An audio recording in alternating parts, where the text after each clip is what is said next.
అందుకే ఇవన్నీ రావాలంటే క్రమశిక్షణ, ముక్కుకు సూటిగా మాట్లాడడం, నీతి నిజాయితీ, విధానం, నిరంతరం కష్టపడే తత్వం, త్యాగ నిరతి. ఇప్పుడే నిధులు చూస్తున్నాం. ఈ డిమాండ్ ఎప్పుడూ చేయాలి. ఎన్టీ రామారావుకి భారత రత్న ఇవ్వడం అనేది ఆయన గౌరవించడం కాదు,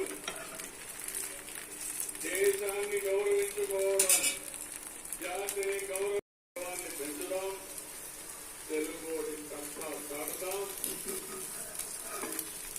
ఒకప్పుడు స్వాతంత్ర స్వాతంత్ర కోసం పోరాడితే ఆ రోజంతా కూడా మన వాళ్ళందరినీ మనం గుర్తుపెట్టుకుంటాం. రాబోయే రోజుల్లో మళ్లీ చెప్తున్నా, స్వర్ణాంధ్రప్రదేశ్ మన కళ. అది సాధించే శక్తి ఉంది, సామర్థ్యం ఉంది. చాలా ఈజీ అయిపోయిన పని కూడా.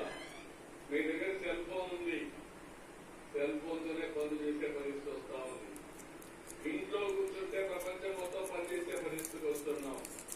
ఇంట్లో కూర్చొని డబ్బులు సంపాదించే పరిస్థితికి వస్తున్నాం. జోహార్ ఇండియా. Thank you. ధన్యవాదాలు సార్. స్ఫూర్తిదాయకమైన సందేశం. స్వర్గీయ నందమూరి తారక రామారావు గారి సినీ జీవిత